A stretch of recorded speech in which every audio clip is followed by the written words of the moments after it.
Guys, आज मैं आपको करा रहा हूँ exercise 1.3 of maths chapter 1 real numbers. 1.3 exercise,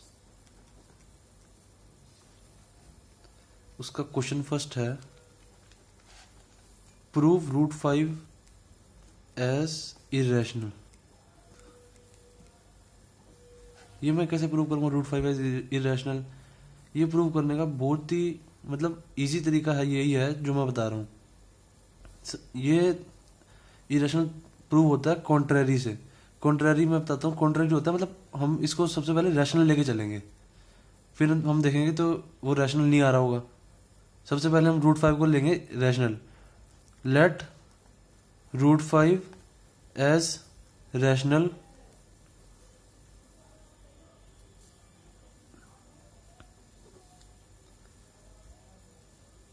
root 5 is equals to A by B. Then root 5 is equals to A by B. Rational का मतलब होता है जो भी ए बाय बी की फॉर्म में हो। रैशनल नंबर मतलब ए बाय बी की फॉर्म में। 2/3 हो गया, जैसे 4/7 हो गया, जैसे 4 भी हो गया क्योंकि 4/1 होता है, जैसे 7 हो गया, 7/1 होता है क्योंकि ये भी ए बाय बी, जो ए बाय बी की फॉर्म में हो वो रैशनल होता है। तो रूट 5 को मैंने लिख दिया ए बाय बी। इधर हमने ए बाय बी ऐसे लिए हैं, ए बाय बी को प्राइम है। को प्राइम का मतलब है कि इन दोनों के बीच में जो कॉमन फैक्टर है वो सिर्फ 1 है। 1 एज अ कॉमन फैक्टर मतलब जब हम ए का फैक्टर करेंगे या बी के फैक्टर करेंगे तो 1 ही ऐसा फैक्टर होगा जो दोनों में आएगा। जैसे मैं ले लेता हूँ 7 1 जा 7, 1 जा 1, और ले लेता हूँ 13 1 जा 13, 1 जा 1। अब ये 7 और 13 is a crow prime. 7, 13 is crow prime. क्यों? क्योंकि इन दोनों के बीच में जो कॉमन जो फैक्टर है वो 1 ही है। ये 1, इधर भी 1, कॉमन फैक्टर इन दोनों के बीच में 1 है। बाकी और कोई कॉमन फैक्टर नहीं। अगर और कोई भी कॉमन फैक्टर होगा इन दोनों के बीच में तो वो को प्राइम नहीं होंगे। ठीक है, तो इधर हमने ए बाय बी ऐसे लिखेंगे, ये को प्राइम है, मतलब ये इनका सिर्फ बीच में जो कॉमन फैक्टर है वो 1 है। ठीक है, root 5 is equal to A by b. अब हम क्या लिखेंगे? अब हम लिखेंगे a is equal to b root 5। A b को इधर ले गए, मल्टीप्लाई कर दिया ना बी को इधर। A is equal to b root 5। अब हम ना कभी भी रूट नहीं रखते ऊपर, तो हम रूट हटाने के लिए दोनों साइड का स्क्वायर कर देते हैं। A square equal to b root 5 का स्क्वायर। अब ये शायद सबको पता होगा मेरे हिसाब से, पर चलो फिर भी बता देता हूं मैं। रूट 5 इंटू में रूट 5 क्या होता है? 5 होता है। कोई देखो मैं बताता हूं, जो रूट 5 होता है ना उसका मतलब होता है, रूट का मतलब होता है उसकी पावर 1/2। ठीक है, तो अब मैं इसका स्क्वायर कर रहा हूं। ये स्क्वायर ही तो किया मैंने, रूट 5 का स्क्वायर। तो 5 2 से 2 कट जाएगा, 5 की power 1 is equal to 5 answer. मतलब किसी भी चीज का हम स्क्वायर, रूट का स्क्वायर करें ना तो आंसर वही आ जाता है। जैसे root 3 into root 3 is equal to 3, क्योंकि रूट 3 इज इक्वल टू होता है 3 की पावर 1/2, उसका हमने स्क्वायर किया। रूट 3 इंटू रूट 3 किया हमने, तो रूट 3 का ये स्क्वायर कर दिया हमने। रूट 3 का स्क्वायर इज इक्वल टू 3 की पावर 1/2 का स्क्वायर। 2 से 2 गया तो इज इक्वल टू 3 आंसर। तो अब a square equal to b root 5 square, तो a square is equal to b 5 का स्क्वायर। ओ सॉरी 5 सॉरी। तो क्या आ गया? A square is equal to 5b आ गया। ये तो सबका आ गया होगा। 5b स्क्वायर, सॉरी यार, बी स्क्वायर, क्योंकि स्क्वायर किया सारा स्क्वायर होगा, वो 5b स्क्वायर, इतना हमारा आ गया। तो हमने देखा एक हमारी थ्योरम कहती है, थ्योरम जो है 1.3 थ्योरम है, वो कहती है अगर कोई, जैसे ए स्क्वायर अगर डिविजिबल बाय 5 है, डिविजिबल बाय जैसे समझ लो कि P square divisible by m है, तो then if p square is divisible by m, then p is also divisible by m। समझे हो? जैसे मैं एग्जांपल देता हूं, 7 का स्क्वायर डिविजिबल बाय है 7 से, 7 7 से 49 होता है, 49 7 से 49 कट जाता, डिविजिबल है ना ये। तो ऐसे ही 7 का स्क्वायर डिविजिबल बाय है 7 से, तो 7 भी तो डिविजिबल बाय है 7 से, ठीक है ना। तो यही थ्योरम कह रही है। अब हम इसके बाद यहाँ पे आएंगे, ये मैं थ्योरम बताना जरूरी है इसलिए बता रहा था थ्योरम। तो अब इधर हम देखेंगे a square by 5 is equal to b square. अब इधर से हमें क्या पता लगता है, इधर से कि ए स्क्वायर इज डिविजिबल, ये क्वेश्चन करने का यही तरीका है और कोई तरीका नहीं है, सबसे इजी तरीका है। अब a square is divisible by 5, इधर से हमें दिख रहा है, तो ए डिविजिबल बाय 5, तो ए इज डिविजिबल बाय 5, ये मैंने थ्योरम बताई है आपको। ए इज डिविजिबल बाय 5 आ गया, तो मतलब ए तो 5 से डिविजिबल है, ए इज इक्वल टू 5c। यहां पे हम लिखेंगे a is equal to 5c, क्योंकि ये c हमने एक और कांस्टेंट लिया है।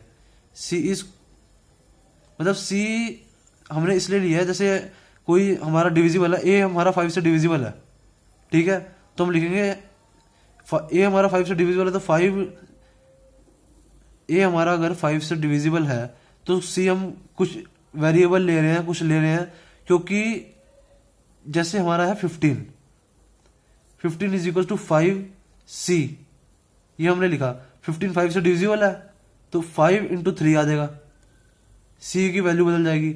ऐसे ही अगर हम मैं लेता है यहाँ पे 20 इज इक्वल टू 5c, तो c की वैल्यू इधर क्या आ जाती है 4, 5 4 जा। तो ऐसे ही जब कोई चीज डिविजिबल होती है ना किसी से, जैसे a इज डिविजिबल बाय 5 है, तो इसको लिखने का तरीका है a is equal to 5c। c की जगह कुछ भी आ सकता है, क्योंकि a की जगह कुछ भी हो सकता है, तो c की जगह भी कुछ भी हो सकता है। a is equal to 5c आ गया। तो अब हम इस a की जगह पे हम a is equal to b√5 ये वाली वैल्यू डालेंगे, ठीक है, ये वाली वैल्यू डालेंगे a की जगह पे, b√5 is equal to 5c। मैंने कहा रूट नहीं रखना हमने कभी भी ऊपर, तो दोनों साइड का स्क्वायर कर देंगे, b square 5 is equal to 5c,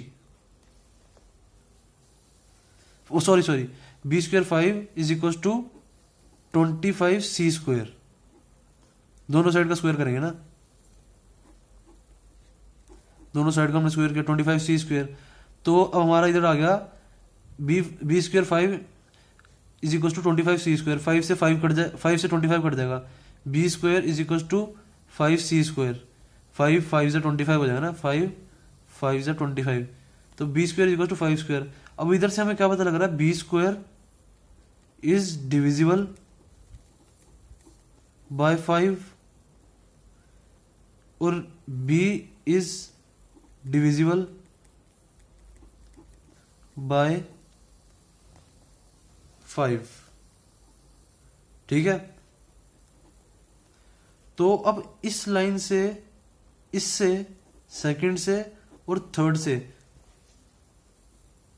हमें क्या पता लगता है, ऊपर हमने लिया था a और b रैशनल है और को प्राइम है, let root 5 as rational, a by b लिया था हमने, और मैंने a बाई बी बताया था को प्राइम है। को प्राइम वो नंबर होता है जिनके बीच में कॉमन फैक्टर होता है सिर्फ और सिर्फ 1। पर इधर तो मैं देख रहा हूं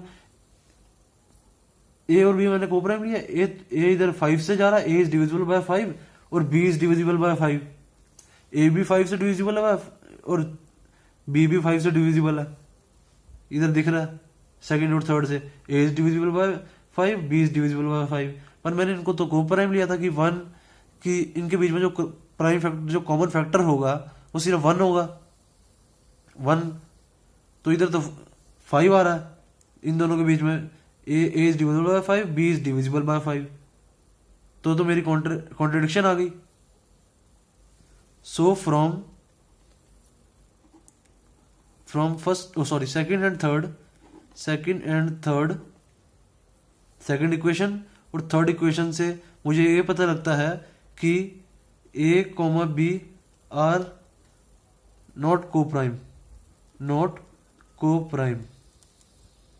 numbers. So root 5 is irrational.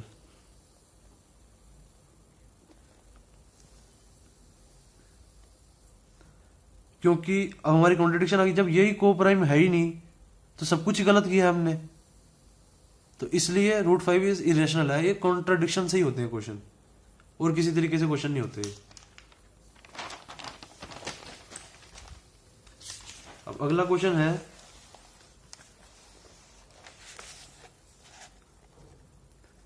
Second question है, ये बहुत इजी क्वेश्चन होते हैं क्योंकि इसमें हमें ये जो रूट 5 वाला पार्ट है ना वो प्रूव नहीं करना कि वो इरेशनल है या नहीं है। ये हमें पता है कि रूट 5 इरेशनल है इस क्वेश्चन में पहले से ही।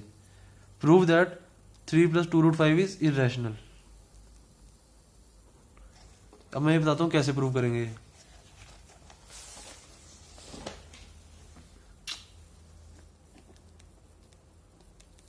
ये प्रूव करना है। अब इस क्वेश्चन में हमें पहले से ही पता है कि हमारा रूट 5 इरेशनल है, हमें इसमें ये प्रूव नहीं करना, ठीक है। अब सबसे पहले हम लेके चलेंगे वही वाला तरीका है, same to same. Let 3 + 2 √5 is rational. Contradiction से ही होगा क्वेश्चन ये, कि हम उल्टा लेके चलेंगे कि उल्टा 3 + 2 √5 इज रैशनल, मतलब 3 + 2 √5 इज इक्वल टू a/b।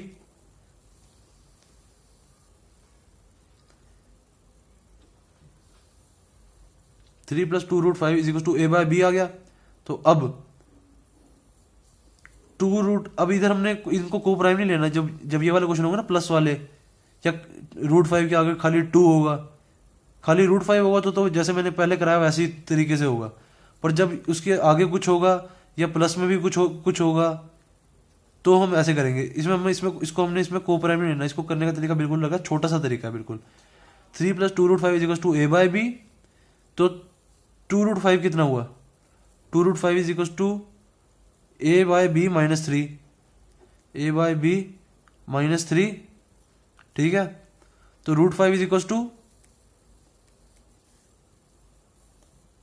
2 नीचे आ जाएगा। पहले इसका हम एलसीएम लेंगे। 2 √5 इज इक्वल टू, इसका एलसीएम ले लो b a - 3b, ठीक है। इसका हमने एलसीएम ले लिया इस वाले पार्ट का। तो अब √5 क्या हो गया हमारा? √5 is equal to a - 3b by 2b। ये 2 नीचे आ जाएगा, क्रॉस मल्टीप्लीकेशन हो जाएगी ना, 2b। तो अब ये तो हमारा को पता लग रहा है कि हमारा रैशनल है। ये a - 3b, ये तो p/q की फॉर्म में है या a/b की फॉर्म में है, तो ये तो हमारा रैशनल है, रैशनल नंबर है ये a/b। ये क्योंकि डिवाइड में ये a/b की फॉर्म में है या p/q की फॉर्म में है। डिवाइड में तो ये तो हमारा रैशनल साफ साफ पता ही लग रहा है हमें। तो ये रैशनल है, तो हमारा √5 भी रैशनल होगा क्योंकि ये दोनों इक्वल है। अब हम लिखेंगे here we can see a - 3b by 2b is rational. So √5 is rational, is also rational. √5 is also rational, but हमें पता है कि √5 रैशनल नहीं है, √5 इरेशनल है। मैंने पहले प्रूव किया हुआ है। √5 is irrational, but √5 is irrational. So जब हमने ये आई हमारा गलत रहा है कि a - 3b हमारा रैशनल है, √5 भी रैशनल आ रहा है, पर √5 तो हमारा इरेशनल होता है, तो ये हमारा गलत आ गया। तो हमने मतलब लिया ही गलत है शुरुआत से ही। सो 3 + 2 √5 इज इरेशनल। मतलब हमने इसको हमने रैशनल लिया था 3 + 2 √5 को, तो हमारा गलत आंसर आया कि √5 इरेशनल है। हमने इसको रैशनल लिया था, 3 + 2 √5 को रैशनल माना था हमने, हमने कॉन्ट्रडिक्शन से माना था, हमने हमने प्रूफ तो इरेशनल करना है, पर हमने 3+2√5 को हमने रैशनल मान लिया। फिर हमने जब सॉल्व किया तो गलत आंसर सा आने लग गया कि हमें हमें आंसर आ रहा है कि √5 इरेशनल है, √5 रैशनल आ रहा है, पर हमें पता है √5 इरेशनल होता है, हमने पहले प्रूफ भी किया है। इस क्वेश्चन में प्रूफ नहीं करना अब। सो 3+2√5 इज इरेशनल, प्रूव्ड।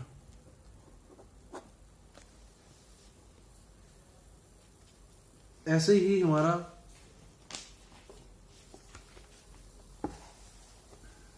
ही हमारा क्वेश्चन थर्ड है, सेम क्वेश्चन है बिल्कुल। क्वेश्चन थर्ड का सेकंड पार्ट देखो। चलो फर्स्ट पार्ट करा देता हूँ पहले, या सेकंड पार्ट करा देता हूँ पहले, सेकंड ना थोड़ा सेम है। सेकंड पार्ट देखो, 7√5 को प्रूव करना है हमें कि ये इरेशनल है। वही सेम ऊपर वाला तरीका जो अभी मैंने बताया। 7√5 लेट 7√5 एज रैशनल, ठीक है। 7√5 एज रैशनल, तो 7√5 किस फॉर्म में होगा? 7√5 इज इक्वल टू a/b। √5 क्या आ जाएगा हमारा? a/7b। तो फिर वही तरीका, here we can C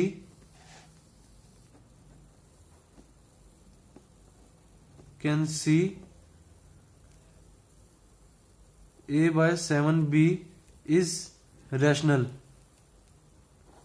so √5 is also rational।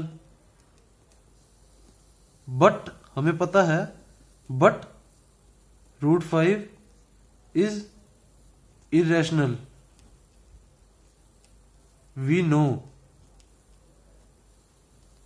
√5 is irrational, हमें पता है कि √5 irrational है। सो हमारी जो हमने कॉन्ट्रडिक्शन ली थी पहले ही, उल्टा लिया था 7√5 इज रैशनल, तो हमारा वही गलत है, पहले शुरुआत की बात ही गलत है। 7√5 is irrational, so it is irrational.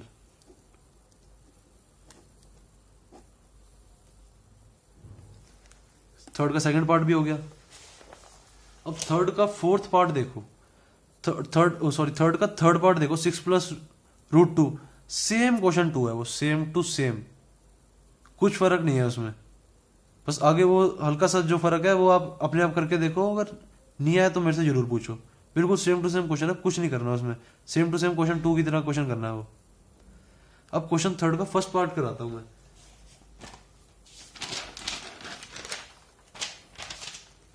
Question third का फर्स्ट पार्ट है,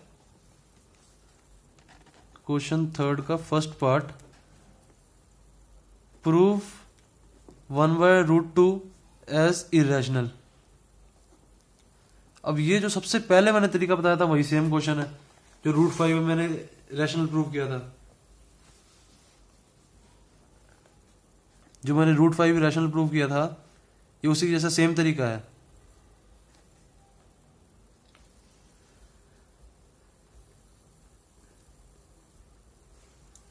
देखो, लेट 1/√2 इज रैशनल, रैशनल ले लिया हमने उससे पहले, सबसे पहले। मतलब क्या हुआ? 1/√2 is equal to a/b। a/b इधर को प्राइम है, सबसे पहले वाला तरीका सेम है, ये को प्राइम। जब भी हमारा एक होगा ना, सिर्फ एक पार्ट होगा, जैसे √2 होगा, 1/√2 होगा, या √3 होगा, या 1/√3 होगा, या √5 होगा, या 1/√5 होगा। इन तरीकों को हमेशा हमने इसी वाले मेथड से करना जो सबसे पहले मैंने √5 का कराया। बाकी अगर जो प्लस में होगा, जैसे प्लस में था 3+2√2, या खाली 2√2, या 5√2, प्लस में होगा या रूट के आगे कुछ होगा, तो ये छोटे वाला तरीका करना जो मैंने बताया आपको, ये वाला, ठीक है। अब इधर 1/√2 है, इधर a/b लिया मैंने, a/b को को प्राइम ले लिया। को प्राइम का मतलब है कि उनके बीच में जो कॉमन फैक्टर है सिर्फ 1 है। अब वैसे ही करेंगे सेम, b इज √2 को इधर मल्टीप्लाई कर दिया, b को इधर मल्टीप्लाई कर दिया, b is equal to a√2। अब मैंने कहा रूट ऊपर कभी भी नहीं लेना, तो दोनों का स्क्वायर कर दो, b square equal to a² 2, ये हमारा b square equal to a² 2 आ गया। तो अब 2 को हम इधर ले जाएंगे, b स्क्वायर अपॉन में 2 is equal to a²। Here b square is divisible by 2, साफ साफ दिख रहा है हमें, b स्क्वायर डिवाइड बाय 2 हो रहा है, divisible by 2। So b is divisible by 2 also. b मैंने आपको थ्योरम बता दी, theorem 1.3, b is also divisible by 2 also.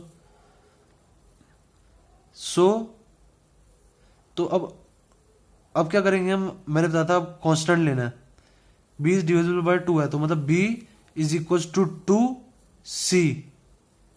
मैंने लिखने का तरीका बताया था आपको कि अगर यहाँ पे b की जगह 6 है, b की जगह 6 है, 6 इज इक्वल टू 2 इंटू 3 होगा, 2 इंटू 3 मतलब c की वैल्यू यहाँ पे 3 है। अब हमें थोड़ा पता b की जगह क्या है, तो हमने c की जगह भी c लिख दिया कि कुछ भी हो सकता है, तो b is equal to 2c लिख दिया। तो अब इधर हमने b की वैल्यू डाली, b की वैल्यू हमने ऊपर से क्या निकाली थी, ये डाल दो, a√2 is equal to 2c, b की जगह बस वैल्यू डाली है। अब मैंने कहा ऊपर रूट नहीं लेना, ऊपर रूट कभी भी नहीं लेना, तो दोनों साइड का स्क्वायर किया, दोनों साइड का स्क्वायर किया, a² 2 is equal to 4c square, 2 से 4 को काटा, a² is equal to 2c, 2 2 जा जाएगा ना, a² is equal to 2c। तो अब इधर क्या आ रहा है, here a² is divisible by 2 and a is also divisible by 2। Theorem बताइए मैंने आपको। सो फ्रॉम, इसको ले लो फर्स्ट, इसको ले लो second equation. So from first and second equation a, b is divisible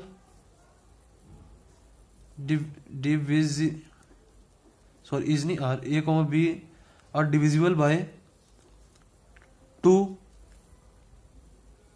so they contradicts मतलब उल्टाते हैं, contradicts the fact that a, b are coprime, मतलब वो उल्टाते हैं उस फैक्ट को कि हमने को प्राइम ए और a, b को को प्राइम लिया है, क्योंकि वो उनके बीच में कॉमन फैक्टर मैंने कहा 1 है, पर इधर तो फर्स्ट से भी पता लग रहा है कि b डिविजिबल बाय 2 है और a इज डिविजिबल बाय 2 है, दोनों 2 से भी डिवाइड हो रहे हैं।